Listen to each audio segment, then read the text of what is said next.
Puji nama Tuhan, salam untuk kita semuanya. Kita bersyukur buat anugerah Tuhan hari ini. Kembali kita beribadah. Biar kita menyiapkan hati kita untuk datang kepada Tuhan pagi hari ini. Saya percaya saat kita memuji Tuhan, kita menyembah Tuhan, kuasanya tercurah buat kita semua. Kita diberkati sepanjang ibadah kita pagi hari ini.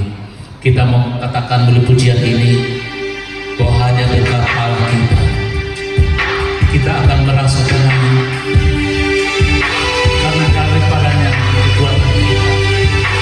Dialah sumber sukacita kita, dialah sumber kekuatan, penghiburan, bahkan dialah segala-galanya buat kita. Haleluya, haleluya.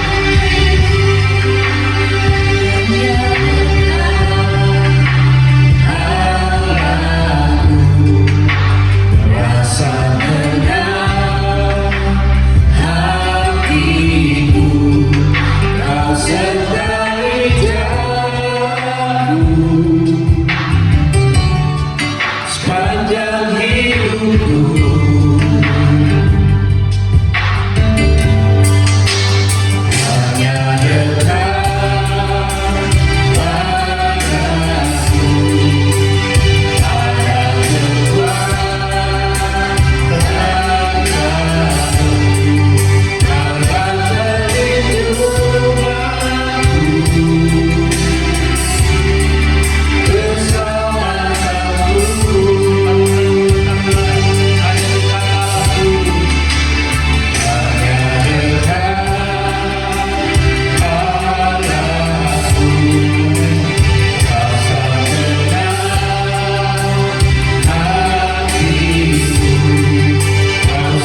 ini kerinduan kami kepadamu, bahwa kami ingin selalu bersekutu dengan Engkau ya Tuhan.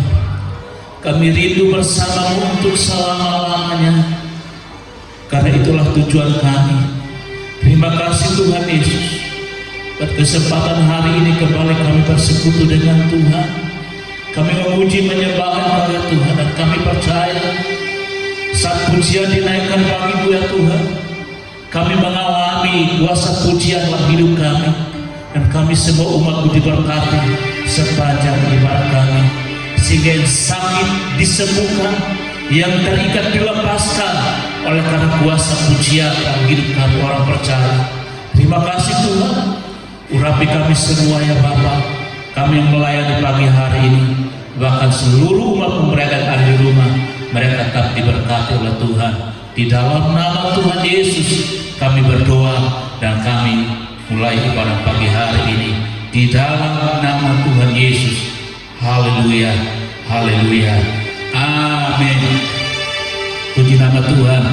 Kita tetap bersuka cita, kita tetap rindu untuk bersekutu dengan Tuhan, karena Allah kita yang membuat kita lebih dari pemenang. Haleluya. Kita naikkan puji ini bersama-sama. Kita mengatakan kami lebih dari pemenang. Haleluya.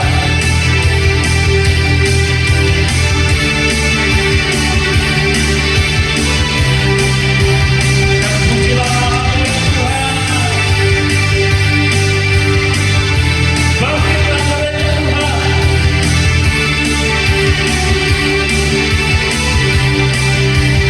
Katakan bersama-sama.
Dia bangkit, Dia Allah yang memberikan kemenangan buat kita orang percaya. Haleluya. Terpuji nama Tuhan untuk selama-lamanya. Sungguh kami bangga punya Allah seperti Tuhan Yesus. Haleluya, haleluya. Biar kita senantiasa tetap bersorak-sorak bagi Tuhan Yesus. Dia Allah yang hebat, Dia Allah yang luar biasa. Tidak ada Allah yang seperti Tuhan Yesus. Terima kasih Tuhan, sungguh kami bangga punya Allah seperti Engkau ya Tuhan. Engkau datang menebus kami ya Tuhan. Engkau membawa kami dari kegelapan menuju terang yang ajaib. Terima kasih Tuhan. Sungguh kami bersyukur dan bangga punya Allah seperti Engkau. Biar selagi kami ada, selagi kami hidup, kami tetap setia kepada-Mu ya Tuhan Yesus. Sampai kami dapatkan mahkota kehidupan itu menjadi bagian kami orang-orang percaya. Haleluya, haleluya. Biar kami sama seperti wanita yang mengurapi Engkau ya Tuhan, yang suka dekat dengan Engkau ya Bapa. Haleluya. Kita naikkan pujian ini bersama-sama. Haleluya. Haleluya. Terima kasih Tuhan Yesus.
percaya kami akan dapatkan mahkota kehidupan. Haleluya, haleluya.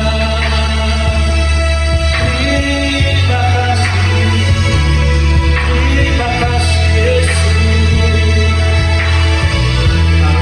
Haleluya. Terima kasih Tuhan Yesus.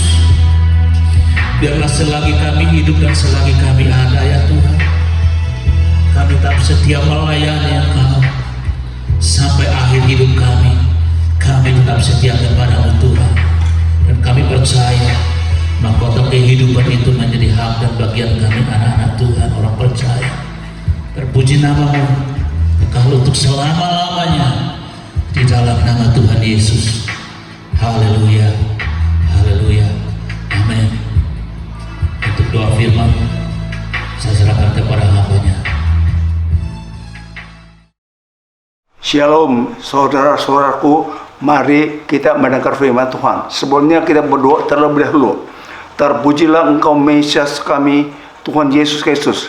Kami akan mendengar firman-Mu dan menjadi pelaku firman. Kau urapi hamba-Mu ini, dan juga semua orang yang mendengar firman-Mu. Dalam nama Yesus aku percaya. Doa kami sampai kepada-Mu dalam nama Yesus. Amin. Mari saudara-saudara, kita akan mendengar firman Tuhan yang terambil dari Kolose 3 ayat 1 dan 2. Karena itu, kalau kamu dibangkitkan bersama dengan Kristus, carilah perkara yang di atas, di mana Kristus ada, duduk di sebelah kanan Allah. Pikirkan perkara yang di atas, bukan yang di bumi. Berbahagialah orang yang mendengar firman Tuhan dan melakukannya. Jadi kalau saudara sudah dibangkitkan bersama dengan Kristus, artinya sudah dibaptis, nah, carilah perkara di atas. Perkara yang di atas itu apa? Yaitu firman, perjanjian lama dan perjanjian baru, di mana Kristus ada duduk sebelah kanan Allah Bapa, yaitu Allah kita. Pikirkan perkara di atas, bukan yang di bumi.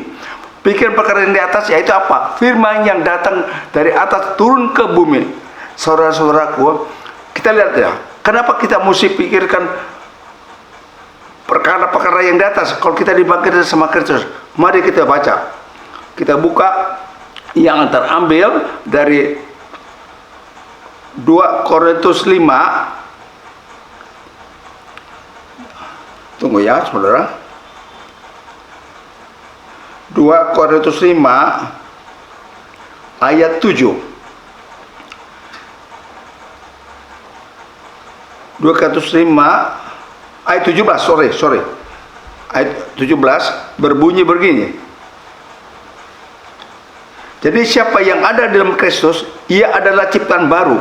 Yang lama sudah berlalu, sesungguhnya yang baru sudah datang. Jadi saudara, jangan pikirin perkara-perkara dunia lagi. Kalau kita terima Yesus, dibaptis, pikirin perkara yang di atas. Apa itu perkara yang di atas? Yaitu firman Tuhan. Perjanjian lama, perjanjian baru. Kita mesti ikutin, percaya dan lakukan. Itulah kalau lahir baru. Kalau Sarah udah dibaptis, nggak mungkin orang terima Yesus pergi ke gereja tiap minggu bertahun-tahun tapi nggak dibaptis. Nggak mungkin saudara, nggak mungkin. Makanya saudara, kalau saudara terima Yesus udah dibaptis, pikirin perhatian atas, yaitu firman Tuhan, yaitu perjanjian lama, perjanjian baru, percaya dan lakukan. Ya, jadi saudara ingat. Kita lihat lagi lebih lanjut yang terambil dari dari Yakobus 1 ayat 17. Yakobus 1 ayat 17 yang berbunyi begini. Setiap pemberian yang baik dan setiap anugerah yang sempurna datangnya dari atas, diturunkan oleh dari Bapa segala terang. Padanya tidak ada perubahan atau bayangan kena perkataan. Setiap pemberian yang baik itu apa? Firman, perjanjian lama dan perjanjian baru yang tulis dalam Alkitab. Ya, anugerah yang sempurna datangnya dari atas, diturunkan dari Bapa segala terang. Padanya dengar, tidak ada perubahan atau bayangan kena pertukaran. Jadi ya, kalau saudara percaya firman Tuhan, perjanjian lama, perjanjian baru, percaya dan lakukan, nggak mungkin Tuhan Yesus nggak tolong saudara.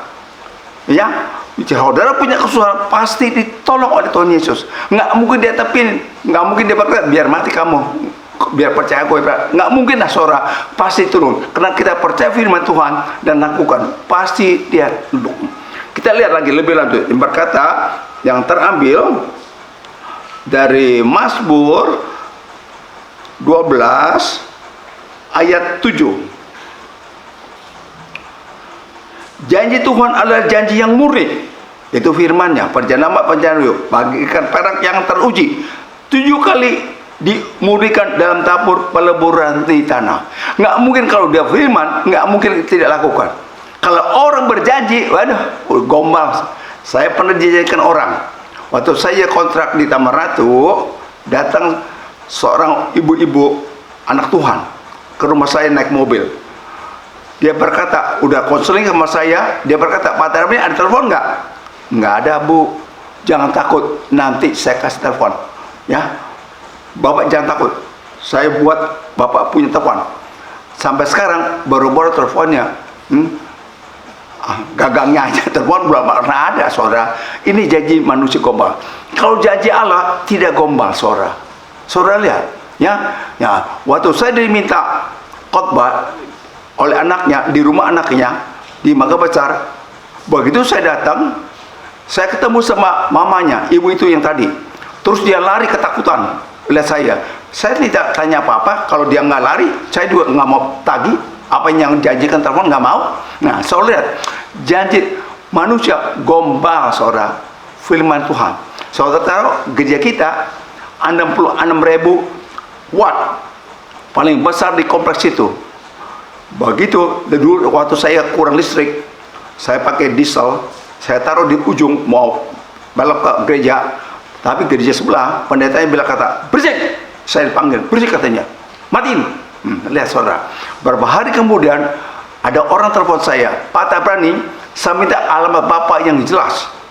Ada apa? Saya bilang, saya mau kasih listrik kepada Bapak 66.000 watt. Waduh, besar amat.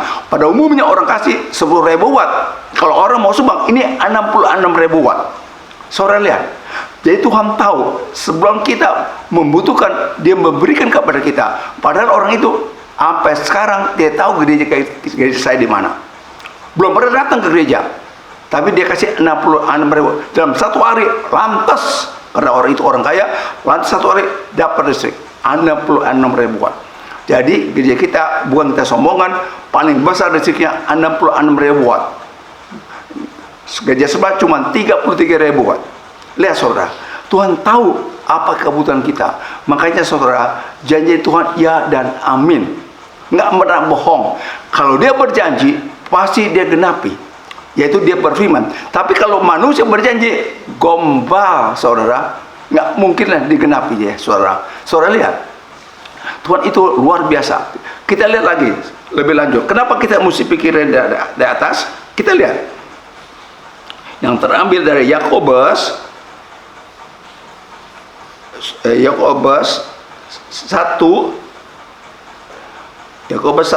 ayat 6.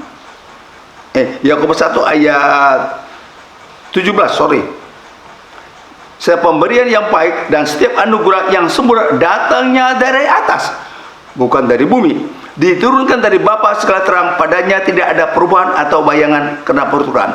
Maka saudara, pegang firman Tuhan, percaya dan lakukan, pasti ditolong oleh Tuhan. Saya cuma mengalir kepada Tuhan.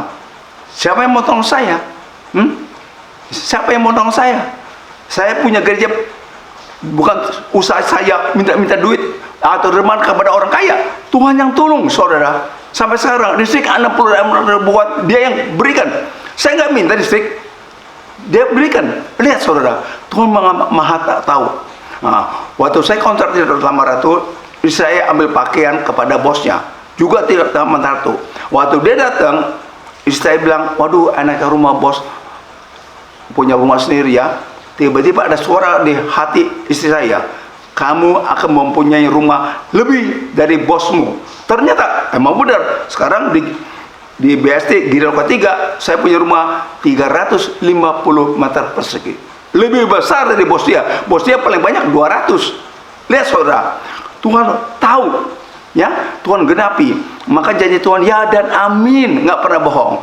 Kita lihat lagi. Kenapa janji Tuhan itu ya dan amin? Kita lihat Mazmur 119 ayat 140 yang berbunyi begini. Janjimu, yaitu firmanmu, perjanjian baru sangat teruji, dan hambamu mencintainya. Kenapa dia mencintainya? Nggak pernah salah janji. Kalau dia berfirman, pasti dia genapi. Pasti. Tapi kalau orang berjanji, waduh, gombal, saudara. Lihat, ibu tadinya mau kasih telepon sama saya. Sampai sekarang, nggak ada, boro-boro gagang telepon. Telepon juga nggak ada. Saudara, maka janji Tuhan, janji yang aneh. Makanya saudara nggak perlu takut. Kalau Tuhan berfirman pasti digenapi. Kita lihat lagi, benar nggak dia pasti digenapi? Kita buka dari Yesaya 55 ayat 11 yang berkata begini ya. Demikianlah firmanku yang keluar dari mulutku, ia tidak akan kembali kepadaku dengan sia-sia, tetapi ia akan melaksanakan apa yang kukehendaki dan akan berhasil dalam apa yang kusuruh kepadanya. Ya, firman Tuhan, kalau dia berfirman, pasti dia akan genapi. Tidak kembali kepada dia yang sia. Tapi kalau manusia berjanji, gombal, bohong semuanya. Tapi ia melaksanakan apa yang kuhendaki dan akan berhasil dari apa yang kusuruhkan kepadanya. Nggak mungkin dia berfirman tidak digenapi. Makanya saudara, jangan percaya pakar dunia. Dunia janji orang, bohong semua, saudara. Bikin senang hati kita. Pegang firman Tuhan, janji Tuhan, nggak mungkin nggak digenapi. Kita lihat lagi, Mazmur 109, Mazmur 109 yang berbunyi begini. Mazmur 119, Mazmur 119, sorry, tunggu ya.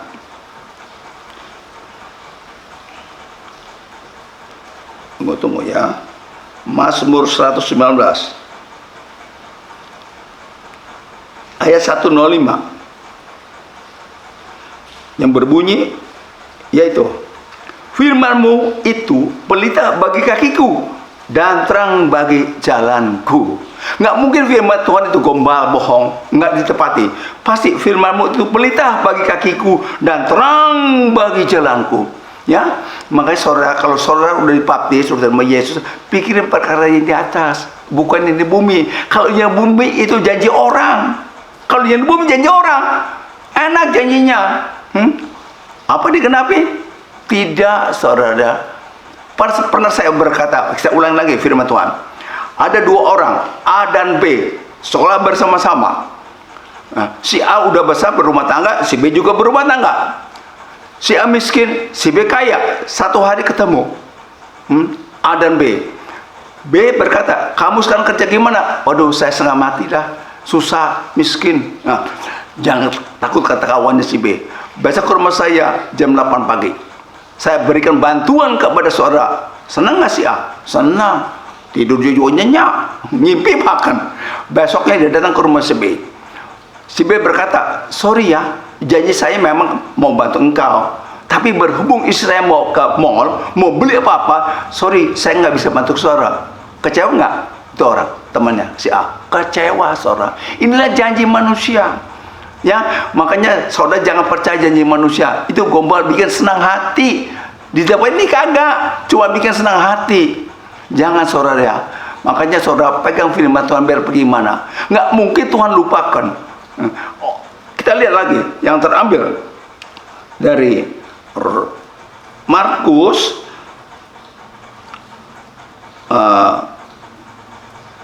Markus 9 ayat 23 yang berbunyi begini, 23b. Tidak ada yang mustahil bagi orang yang percaya. Percaya apa? Firman Tuhan.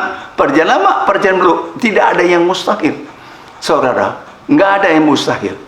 Makanya saudara, mendingan pegang firman Tuhan kalau gereja. Jangan ikutin cara dunia. Nah, jangan saudara mengasihi dunia. Orang kalau mengasihi dunia, kecewa. Itu janji orang, kecewa dah. Kita lihat benar apa bohong.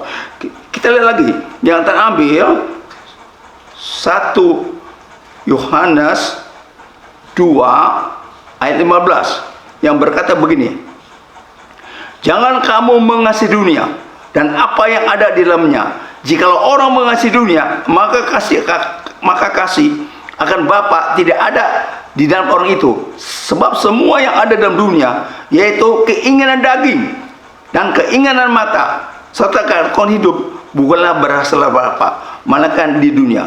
Dan dunia ini sedang lenyap dengan keinginannya. Tapi orang yang melakukan, yaitu firman Tuhan, karena Allah tetap hidup untuk selama-lamanya. Lihat saudara, ya. Nah, jadi supaya saudara mengerti, pikirlah perkara yang di atas. Lihat, sebab semua yang ada dalam dunia, yaitu keinginan daging. Keinginan daging apa itu? Artinya, saudara sudah berumah tangga, punya istri, punya anak, tapi saudara suka ngelacur. Karena apa? Istri datang bulan, atau istri melahirkan. Mau kemana? Saya pernah khotbah di Puncak, diundang untuk khotbah. Yang hadir suami istri. Wah, banyak orang.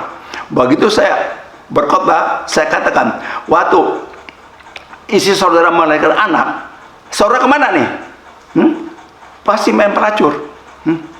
Terus sepasang istri yang duduk di depan, suaminya berkata, Mam, jangan dengarkan firman pendeta, tak berani. Si istri tanya lagi, Bapak kemana? Waktu saya melahirkan anak, 40 hari nggak boleh hubungan, kemana Bapak? Udah, jangan dengar Pak, tak berani punya khotbah lah. Lihat saudara, takut. Makanya jangan kita ngelacur. Kita udah punya istri, kalau istri kita melahirkan anak 40 hari boleh berhubungan lagi, tunggu, sabar, minta kekuatan kepada Tuhan. Jangan ngelacur. Banyak orang yang bilang, mana tahan Pak, terpaksa yang ngelacur. Kita lihat, kalau orang yang ngelacur, apa kata firman Tuhan? Kita buka dari Amsal 6 ayat 32-33. Kita baca ya.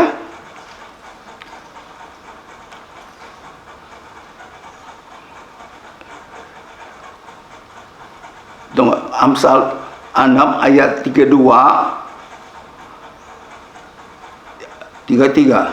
Siapa melakukan zina, melacur, tidak berakal budi. Orang yang berbuat demikian merusak diri. Sisa dan cemooh diperolehnya, malunya tidak terhapuskannya. Lihat, Tuhan berkata begitu. Kita tunggu, sabar, saudara, ya, sabar. Siapa melakukan zina tidak berakal budi, padahal udah punya istri, tapi istri lagi melahirkan. Orang yang berbuat demikian merusak diri, siksa dan cemooh diperoleh, malunya tidak terhapuskan. Karena penyakit keruh atau sipilis, mampus lah. Istrinya pasti petnya, bapak pasti main pelacur. Waktu saya melahirkan, jangan saudara, sabar, minta kekuatan sama saya. Saya bukan ngomong besar ya. Saya sejak istri saya meninggal atau masih hidup sampai meninggal, belum pernah saya ngelacur. Saya takut sama Tuhan. Benar-benar saya takut. Ya, kalau kita takut sama Tuhan, pasti Tuhan senang hatinya. Saya percaya kepada firman Tuhan. Ya, jangan saudara pikir saya pernah ngelacur nih. Masa seorang laki suami nggak pernah ngelacur, istrinya melahirkan anak? Saya belum pernah ngelacur sampai sekarang. Kalau saya suka melacur, ini saya khotbah mati langsung, saya minta sama Tuhan. Kalau saya ngelacur, mati langsung, saya khotbah. Ya, saya minta sama Tuhan. Bukan Tuhan yang hukum, saya minta kepada Tuhan, matiin saya sekarang juga. Jangan ngelacur, saudara. Ya. Jadi saya berhubungan suami istri sama istri saya selama dia hidup. Sudah mati sekarang dari tahun 2009 sampai sekarang kurang lebih jalan 13 tahun ya, belum pernah saya ngelacur. Saya pernah ke Singapura, ketemu sama teman saya yang undang saya, Pak Tabrani, jangan lacur, lebih baik Pak kawin.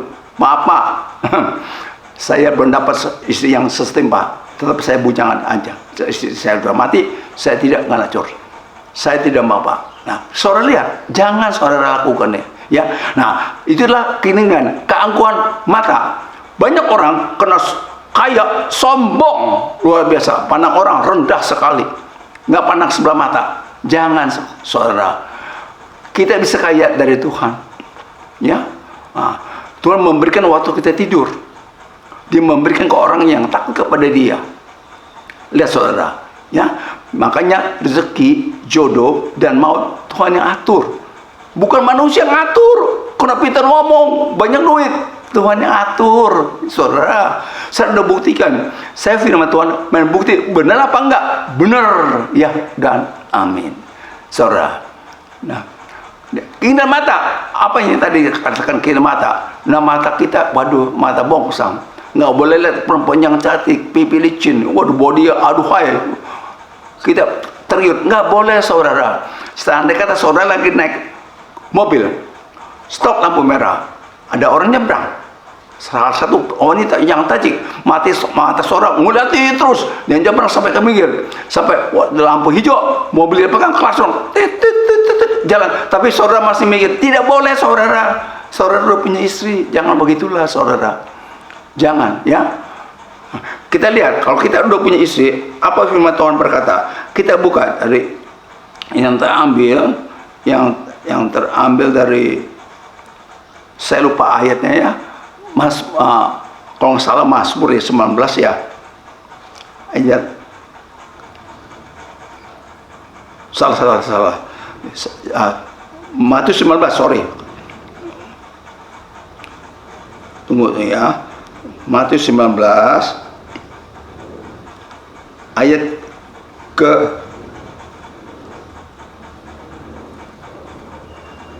5.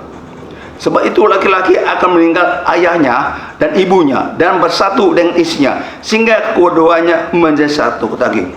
Demikianlah mereka bukan lagi dua, melainkan satu. Karena itu apa yang telah dipersatukan Allah tidak boleh diceraikan oleh manusia.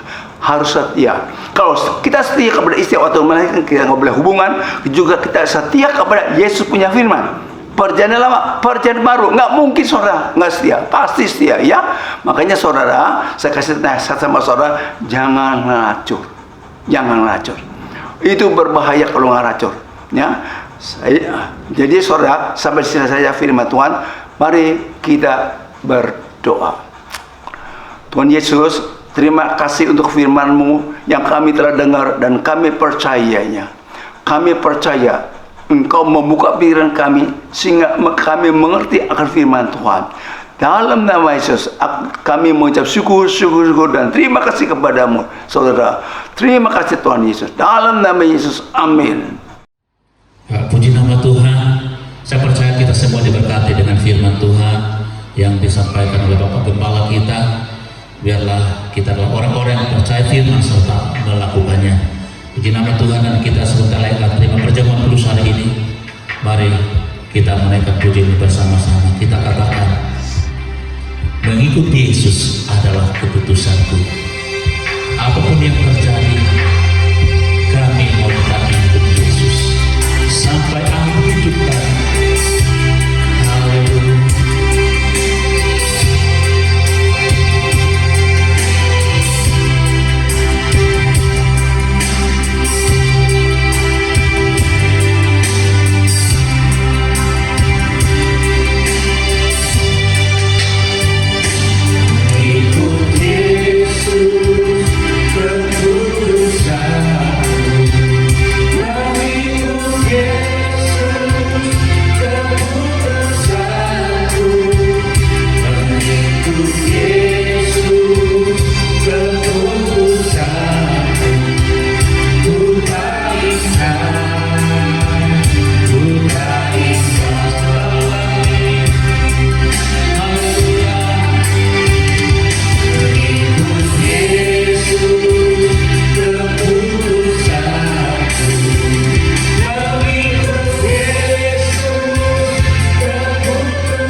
Saudara-saudaraku, Mari kita mengadakan perjamuan kudus. Sebelumnya kita dengar firman Tuhan yang terambil dari 1 Korintus 11 ayat 26 sampai 29 yang berbunyi begini. Sebab setiap kali kamu makan roti ini dan minum cawan ini, kamu memberitakan kematian Tuhan sampai Ia datang. Jadi barang siapa dengan cara yang tidak layak makan roti atau minum cawan Tuhan, ia berdosa terhadap tubuh dan darah Tuhan. Karena itu hendaklah tiap-tiap orang menguji dirinya sendiri, dan baru sesudah itu ia makan roti dan minum dari cawan itu. Karena barang siapa makan dan minum tanpa mengakui tubuh Tuhan, ia mendatangkan hukuman atas dirinya. Mari kita berdoa sebelum kita melakukan perjamuan kudus, kita minta ampun dosa kita kepada Tuhan. Tuhan Yesus, sebelumnya kami melakukan perjamuan kudus, ampunlah segala dosa-dosa kami hari ini maupun hari-hari yang telah lalu. Lewat perkataan dan perbuatan, kami percaya meskipun dosa kami merah seperti kain besi akan menjadi putih seperti salju, berwarna merah seperti kain sumba akan putih seperti bulu domba. Kami percaya Engkau telah mengampuni dosa-dosa kami. Dalam nama Yesus, mari kita ambil roti dan kita angkat tinggi-tinggi dengan tangan kanan kita yang berkata, roti ini adalah tubuh Yesus. Dengan iman kami akan memakan tubuh Yesus. Makanlah saudaraku dalam nama Yesus. Amin. Angkat air anggur ini tinggi-tinggi dengan tangan kanan saudara. Air anggur ini adalah darah Yesus yang kami akan minumnya dengan iman dalam nama Yesus. Minumlah saudara-saudaraku dalam nama Yesus.